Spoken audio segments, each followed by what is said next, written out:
జై శ్రీరామ్. శ్రీమాత్రే నమః. శ్రీ గురుభ్యో నమః. 2024 సంవత్సరం జూన్ నెల మాస ఫలితాలు ద్వాదశ రాశుల వారికి. మేషరాశిలో కుజభగవానుడి సంచారం. మేషరాశికి అధిపతి అయిన కుజభగవానుడు మేషరాశిలోనే సంచారము ఈ నెలనాడు సాగుతుంది. ద్వితీయ రాశి అయిన వృషభ రాశిలో 4 గ్రహాల సంచారం చోటు చేసుకుంటూ ఉంది. రవి, బుధ, గురు, శుక్రులు ఈ గ్రహ దేవతలు నలుగురు గ్రహ దేవతలు కూడా వృషభ రాశిలో సంచారం చేస్తూ ఉన్నారు. అయితే ఈ నాలుగు గ్రహాల ఈ చతుర్గ్రహ కూటమి బ్రేక్ అవుతూ ఉంది. 13వ తారీఖు నుంచి శుక్రుడు వృషభ రాశిలోంచి మిథున రాశిలోకి వచ్చి ఈ చతుర్గ్రహ కూటమికి బ్రేక్ చెప్తున్నాడు. అలాగే 15వ తారీఖు నుంచి సూర్యనారాయణమూర్తి మరియు బుధుడు మిథున రాశిలోకి సంచారం చేస్తూ ఉంటారు. అంటే మిథున రాశిలో 15వ తారీఖు నుంచి రవి, శుక్ర, బుధదేవులు వీళ్ళ ముగ్గురు సంచారం మిథున రాశిలో జరుగుతుంది. 13వ తారీఖు నుంచి వృషభ రాశిలో ఉన్న శుక్ర భగవానుడు మిథున రాశిలోకి వెళ్తూ ఉన్నారు. అలాగే బుధుడు ఈ నెలాఖరులో అంటే 30వ తారీఖు మిథున రాశి నుంచి కర్కాటక రాశిలోకి ఆయన వస్తూ ఉన్నాడు. కన్యా రాశిలో కేతు భగవానుడు సంచారము, అలాగే కుంభరాశిలో శనీశ్వరుడి సంచారము, రాహుదేవుని సంచారం మీనరాశిలో జరుగుతూ ఉంది. ఇవి ఈ మాసం యొక్క గోచర గ్రహస్థితిలో ఈ మాసంలో ఏమన్నా విశేషాంశం చోటు చేసుకుంటుందా ఈ విషయం మనం ఒకసారి చూద్దాము. విశేషాంశం డెఫినెట్గా ఉంది. ఈ మాసం 15వ తారీఖు నుంచి అంటే 2వ పక్షంలో అన్ని మంచి విశేషాంశాలు. మొదటి పక్షంలో విశేషాంశం ఏంటంటే 12వ తారీఖు వరకు విశేషాంశము మనం వారఫలాల్లో కూడా ఈ విషయం చెప్పుకున్నాం. అయినా కూడా వారఫలాలు చూడని వాళ్ళకి ఇంకొకసారి ఈ విషయం చెప్తాను. చతుర్గ్రహ కూటమి వృషభ రాశిలో జరుగుతూ ఉంది. ఇది ఆర్థిక స్థితిగతుల్లో ద్వాదశ రాశుల వాళ్ళకి కూడా ఏదో ఒక రకమైన ప్లస్ చేస్తుంది. మీ జన్మజాతకం బాగోకపోతే కనుక అస్సలు బాగాలేదు, చాలా బ్యాడ్ పీరియడ్ జరుగుతుందంటే అప్పుడు ఈ బ్లెస్సింగ్స్ మీ బ్యాడ్ పీరియడ్ని కవర్ చేసే విధంగా ఉంటుంది. కొంత ప్లస్ జరుగుతుంది. మీకు మంచి పీరియడ్లోనే మంచి పీరియడ్లోనే మీరు ఉంటే ఇది ఇంకా ప్లస్ అవుతుంది చతుర్గ్రహ కూటమి. ఒకవేళ మీకు న్యూట్రల్గా ఉంది, మరీ బ్యాడ్ లేదు మరీ గుడ్గా లేదంటే మరీ గుడ్గా లేదన్నది కవర్ అయిపోయి కొంత మీకు బెనిఫిట్ జరుగుతుంది. ఇలా చతుర్గ్రహ కూటమి మంచి యోగాన్ని అయితే ద్వాదశ రాశుల వాళ్ళు అందరికీ కూడా ప్రసాదిస్తూ ఉంది. అది ఈ విధంగా కొనసాగుతుంది. ఇంకొక విశేషాంశం ఏంటంటే ఈ మాసం ద్వితీయ పక్షంలో అంటే 15వ తారీఖు నుంచి స్వస్థలానికి బుధ భగవానుడు వస్తున్నాడు. అంటే మిథున రాశిలోకి ఆయన సంచారం ఈ నెలాఖరు వరకు కూడా ఆయన సంచారం ఉంది. మిథున రాశిలో ఆయన సంచారం మిథున రాష్ట్రాధిపతి అయిన బుధ భగవానుడు సంచారము ద్వాదశ రాశుల వాళ్ళకి కూడా కమ్యూనికేషన్ రిలేటెడ్ విషయాల్లో చాలా బాగా ఉంటుంది. అంటే గొడవలు, కొట్లాటలు ఇలాంటివన్నీ తగ్గిపోతాయి. ఎవరితోటైనా మానసికంగా కావచ్చు లేదా బాహ్యంగా కావచ్చు ఏదన్నా క్లాషెస్ ఇలాంటివి ఉంటే కనుక అవన్నీ కూడా కమ్ డౌన్ అయిపోతాయి, అవన్నీ సప్రెస్ అవుతాయి. చాలా మంచి ఇదే ఉంటుంది. కమ్యూనికేషన్ విషయం పరంగా చాలా బాగా ఉంటుంది. ఒక రకంగా చూడాలంటే ఒక మంచి టైంలో ఉన్నామేమో మనం అని అనిపిస్తూ ఉంది. ఎవరికి ఫోన్ చేసినా ఎవరితో మాట్లాడినా కూడా చాలా పాజిటివ్ ఫీడ్బ్యాక్స్ వింటాము. అందరూ మనతోటి పాజిటివ్గా మాట్లాడడం, అలాగే మనం కూడా అందరితోటి పాజిటివ్గా మాట్లాడడము ఇలాంటివన్నీ కూడా ఈ వారం ఈ మాసం ద్వితీయ పక్షం నుంచి చోటు చేసుకుంటూ ఉన్నాయి. స్టార్టింగ్ నుంచి ఉన్నా కూడా ద్వితీయ పక్షం నుంచి అంటే 15వ తారీఖు నుంచి ఇది ఇంకా ఎక్కువ అవుతుంది అనమాట. అంటే చాలా బాగా అనిపిస్తుంది. ప్రత్యేకించి ట్రేడర్స్కి, వ్యాపారం చేసే వాళ్ళకి, ట్రేడర్స్ అంటే వ్యాపారం చేసే వాళ్ళందరికీ కూడా ఈ మాసం చాలా బ్లెస్సింగ్ అని చెప్పాలి. అలాగనే ఉద్యోగం చేసే వాళ్ళకి బ్లెస్సింగ్ కాదని కాదు. కాకపోతే ఇప్పుడు బుధుడు కనుక బుధుడు మిథున రాశిలోకి వెళుతూ బుధ భగవానుడు వ్యాపారస్తులందరికీ ప్లస్ చేస్తున్నారు. ఎవరైనా హాబీ రిలేటెడ్ ఫీల్డ్స్లో ఉంటే వాళ్ళకి కూడా బాగా ఉంటుంది. ఇప్పుడు కొంతమందికి పాట పాడటం ఒక హాబీగా ఉంటుంది, అదే వాళ్ళ ప్రొఫెషన్గా తీసుకుంటారు. సో వాళ్ళకి బాగుంటుంది. ఇలాగ వాళ్ళకి ఏ సబ్జెక్ట్ అయితే వాళ్ళకి ప్యాషనో అది ప్రొఫెషన్గా తీసుకున్న వాళ్ళందరికీ కూడా ఈ మాసం చాలా మంచి ఎక్స్ట్రీమ్ గుడ్ రిజల్ట్స్ చూస్తారు. అంటే ఎక్కడ ఎలాంటి ఇబ్బందులు లేని గ్రోత్, ఎక్కడ ఎలాంటి బ్యాడ్ ఎఫెక్ట్స్ లేని గ్రోత్, చాలా ప్లెయిన్ అండ్ ప్యూర్ గ్రోత్ చూస్తారు. అంటే జనరల్గా వ్యాపారం పెట్టుకున్న వాళ్ళందరికీ బాగుంటుంది. ప్యాషన్ని వ్యాపారంగా తీసుకున్న వాళ్ళకి, అంతకుముందు సరదాగా చేసినవన్నీ కూడా అదే వ్యాపారంగా మలుచుకున్న వాళ్ళందరికీ కూడా ఇది చాలా బాగా మంచి ట్రాన్సిట్ అనే చెప్పాలి. ఇప్పుడు కొంతమంది కవితలు రాసేవాళ్ళు ఉంటారు, వాళ్ళకి ఇది చాలా, పాటలు రాసేవాళ్ళు ఉంటారు, వాళ్ళకి ఇది చాలా మంచిది. ఆర్టిస్టులు ఉంటారు, పెయింట్స్ గీసేవాళ్ళు ఉంటారు, వాళ్ళు అది ప్రొఫెషన్గా తీసుకొని ఉంటే వాళ్ళకి ఇది మంచిది. ఇలాగా చాలా మంచిది. అలాగే అకల్ట్ సైన్సెస్లో ఉన్న వాళ్ళకి కూడా ఇది చాలా మంచిది. ఏదైనా స్పిరిచువల్గా ఎక్స్ప్లోర్ చేద్దామని అనుకున్న వాళ్ళందరికీ కూడా ఈ ట్రాన్సిట్ చాలా మంచిది.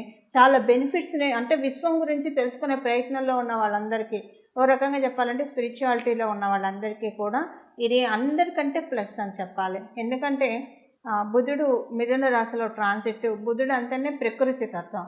సో మనం విశ్వాన్ని తెలుసుకోవాలని ప్రయత్నించే వాళ్ళందరికీ ఇప్పుడు నిజంగా బుధుడు వరాన్ని ప్రసాదించడానికి ఈ రాశిలోకి 15వ తారీఖు నుంచి వస్తున్నారని మనం తెలుసుకోవచ్చు. ఇవి ఈ నెలలో జరగవచ్చు. ఈ రాబోయే 5 నెలల్లో కూడా ఇలాంటి మార్పులు, మంచి మార్పులు చూడటానికి అవకాశం ఉంటుంది. ఎందుకంటే ఇప్పుడే ఈ గ్రహస్థితి చోటు చేసుకోబోతూ ఉంది కాబట్టి.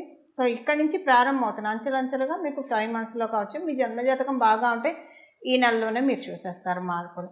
ఇవి గోచర గ్రహస్థితుల్లో ఉన్న, ఈ మాసం ఉన్న గోచర గ్రహస్థితిలో ఉన్న ఒక మంచి స్పెషల్ పాజిటివ్ అంశం అని చెప్పాలి. అందులోనూ కుజుడు మేషరాశిలో ఉండడము, కాలపురుషుడు కుండలిలో కుజుడు మేషరాశిలో ఉండడము, ఇది కూడా చాలా మంచిది. అగ్నితత్వానికి కుజుడు అంటేనే అగ్నితత్వం, కుజదేవుడు. అలాగే మేషరాశి అగ్నితత్వ రాశి. అక్కడ ఉండడం వల్ల ఏంటంటే ఇక్కడ ఒక రకంగా మనం ప్రాక్టికల్గా చూసుకుంటే అందరూ కూడా ఈ పనిని జాగు చేయకుండా ఇవాళ అనుకున్నది ఇవాళే చేస్తారు, ఇప్పుడు అనుకున్నది ఇప్పుడే చేస్తారు. పోస్ట్పోన్ అనేది ఎవరికి ఉండదు, ద్వాదశ రాశుల వాళ్ళకి కూడా.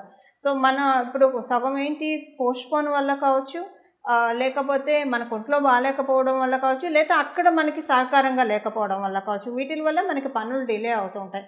ఇలాంటివి ఏం లేకుండా ఏ గ్రౌండ్లో ఒకవేళ మనం ముందుకు వెళ్తున్నా అవతల సైడ్ నుంచి కూడా మనకి సుముఖత లేకపోతే ఆ పనులు పెండింగ్ వెళ్తాయి కదా. అలా వెళ్లకుండా ఈ మాసం యొక్క గోచర గ్రహస్థితులు అందరినీ దీవిస్తూ ఉన్నాయి పనులన్నీ త్వరితగతిన అవ్వడానికి.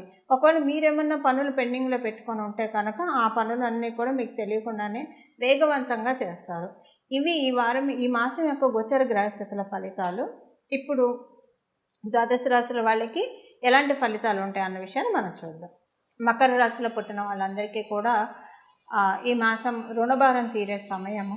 రుణభారం అంటే మీకు అప్పుల స్ట్రెస్, ప్రెషర్ ఉంటే, ఇంకా ఇన్కమ్ పెరుగుతున్న వచ్చిన డబ్బులన్నీ అప్పులు తీర్చడానికే సరిపోతున్నాయి అని అనుకునే వాళ్ళలో మీరైతే కనుక వాటి నుంచి మీరు బయటపడతారు. అంటే మీ అప్పులను మీరు తీర్చుకుంటూ ఇంకా దానికంటే ఎక్కువ ఇన్కమ్ జనరేట్ చేసుకోవడానికి నేచర్ మిమ్మల్ని దీవిస్తూ ఉంది. సో ఇప్పుడు మనం అప్పులు తీరుస్తూ ఉన్నా మనకి సేవింగ్స్ కూడా జనరేట్ అవుతూ ఉంటే చాలా మంచిది కదా. అలా మంచి ప్లస్ ఇప్పుడు జరుగుతుంది. కథ కుటుంబంలోనే కొంచెం అంత బాగా ఉండదు, ప్రశాంతంగా ఉండదు. కుటుంబంలోని వాళ్ళతోటి అంత అనుకూలంగా ఉండదు. కొంచెం చీటికి మాటికి చీవాట్లు ఇలాంటివి ఎక్కువగా ఉంటాయి. బట్ ఇదొకటి కొంచెం మీకు ఇబ్బందికరంగా ఉన్నా కూడా మిగతా విషయాల్లో చాలా బాగా ఉంది. అంటే ఇంట్లో అనుకూలంగా ఉండదు, బయటంతా చాలా అనుకూలంగా ఉంటుంది. ఇది మీరు ఉద్యోగస్తులైనా సరే, వ్యాపారస్తులైనా సరే, ఎవరికైనా కూడా. ఇప్పుడు మనం తెలుసుకున్నది ఉద్యోగస్తులకి, వ్యాపారస్తులకి కూడా బాగుంటుంది. ఎందుకంటే ఇప్పుడు మనం తెలుసుకున్నాం కదా, లోన్లు ఉన్న వాళ్ళకి లోన్లు కట్టినా కూడా డబ్బులు మిగిలే విధంగా ఇన్కమ్ బాగుంటుంది. అంటే ఏదో ఒక రకంగా పెరుగుతుంది ఆదాయం అని. అప్పుడు దానికి ఇండైరెక్ట్గా ఉద్యోగస్తులకైతే శాలరీ పెరగడమో, లేదా మంచి ఉద్యోగం రావడమో, లేదా ఉద్యోగం పోతే ఎలా లోన్స్ కట్టుకోవాలన్న టెన్షన్ ఉన్నప్పుడు ఆ ఉద్యోగం పోకుండా మీకు సెక్యూర్ అవుతుంది, ఇలా కూడా ఉంటుంది. అలాగే వ్యాపారస్తులకి వ్యాపారం బాగా పెరగడం, అభివృద్ధి, ఇలాంటివన్నీ మనం చూసుకోవచ్చు. సో అసలు మాకు లోన్స్ ఏం లేవండి, మాకు అసలు లోన్స్ తీసుకునే అవసరం లేదు, మాకేం లోన్స్ లేవు అనుకుంటే కనుక సేవింగ్స్ మోడు ఇంకా మీరు అనుకునే విధంగా, అంటే మీకు వచ్చే డబ్బులు I'm happy with my earnings అని మీ అంతటా మీరు గుడ్డని మీరు చెయ్యి వేసుకొని చెప్పగలిగే విధంగా ఈ మాసం నుంచి మీకు ఇన్కమ్ గ్రోత్ అవుతుంది. అంటే డెఫినెట్గా మీకు హ్యాపీగా అనిపిస్తుంది. ఎందుకంటే ఎక్కువ అడిగినా కూడా అదొక క్రైమ్ అవుతుందేమో అనే విధంగా కొన్ని సందర్భాలు కొంతమంది అదృష్టవంతులకి అవుతున్నాయి. అలా ఒకవేళ మీకు అప్పులు లేకపోతే కనుక అప్పుడు డెఫినెట్గా అదృష్టవంతులు మీరు ఉంటారు. అప్పులు ఉంటే కనుక ఆ అప్పుల నుంచి మీరు ఇంకా సేవింగ్స్ చేసుకోవడానికి, అప్పులు తీరుస్తూ సేవింగ్స్ చేసుకోవడానికి, అప్పులు ఎలాగైనా తీర్చగలనన్న ధైర్యము, ఆ సమర్థత నాకుంది అన్న ఆత్మవిశ్వాసం మీకు కలుగుతుంది. సంతానానికి సంబంధించి మంచి సమయమే. సంతానం యొక్క పురోభివృద్ధి బాగా ఉంటుంది. కాకపోతే సంతానము వల్ల అంటే వాళ్ళు చదివే చదువు వల్ల కొంచెం చికాకు ఉండొచ్చు, లేదా కొంచెం చిన్న ఇష్యూస్ సంతానం వల్ల వస్తుంది. అది వాళ్ళు చదువుకునే ప్లేస్లో ఏదైనా మీకు కంప్లైంట్స్ రావచ్చు, లేదంటే ఎక్కడైనా సరే సంతానానికి సంబంధించిన కంప్లైంట్స్ కొంచెం మిమ్మల్ని ఒక్కింత కలవరపెడుతుంది. అదే నేను మొదట చెప్పాను కదా, కుటుంబంలో అనుకూలంగా ఉండదు.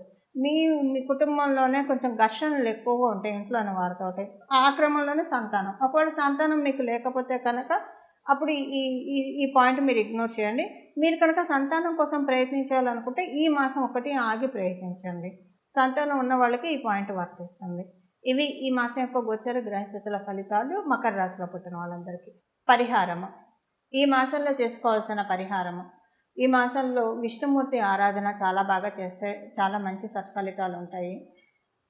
ఈ చిన్న నామాన్ని ఇప్పుడు విష్ణు సహస్రనామం చదవగలిగిన, వినగలిగిన చాలా మంచిది. ఈ మాసం మొత్తం కూడా చాలా మంచి సత్ఫలితాలు ఉంటాయి. ఒకవేళ విష్ణు సహస్రనామం చదవగలిగినా లేకపోయినా మనం అందులోనే ఉంటుంది కదా చివర్లో శ్రీరామ రామ రామేతి రమే రామే మనోరమే సహస్రనామ తత్తుల్యం శ్రీరామనామ వరాననే. అలాగా శ్రీరామ రామ రామ శ్రీరామ రామ రామ శ్రీరామ రామ రామ అన్న ఈ నామాన్ని అనునిత్యం జపిస్తూ ఉండడము, అలాగే జపిస్తూనే ఉండడం, ఏ పని చేస్తున్నా ఈ నామాన్ని జపించడము. అలాగే ఇంకొకటి లక్ష్మీనారాయణ ఇద్దరిని కలిపి పూజించడము. అంటే శుక్రుడు కూడా మిథున రాశిలోకి వస్తూ ఉన్నాడు కాబట్టి తర్వాత బుధుడు జాయిన్ అవుతాడు. లక్ష్మీనారాయణ యోగం ద్వాదశ రాశుల వాళ్ళకి కూడా ఉంది. దాన్ని బలోపేతం చేసుకోవడానికి శ్రీ లక్ష్మీనారాయణం భజే, శ్రీ లక్ష్మీనారాయణం భజే, శ్రీ లక్ష్మీనారాయణం భజే ఈ నామము ఈ మాసం అంతా కూడా మనసులో మీరు ఏ పని చేస్తూ ఉన్నా సరే సర్వకాల సర్వావస్థల్లో కూడా ఈ నామాన్ని అనుకుంటే చాలా చక్కటి సత్ఫలితాలు ద్వాదశ రాశుల వాళ్ళందరికీ కూడా పొసగుతాయి. ఇవి ఈ మాసం యొక్క ఫలితాలు మరియు మీరంతా చేసుకోవాల్సిన రెమెడీ పరిహారాలు. మంగళం. నమో భగవతే వాసుదేవాయ.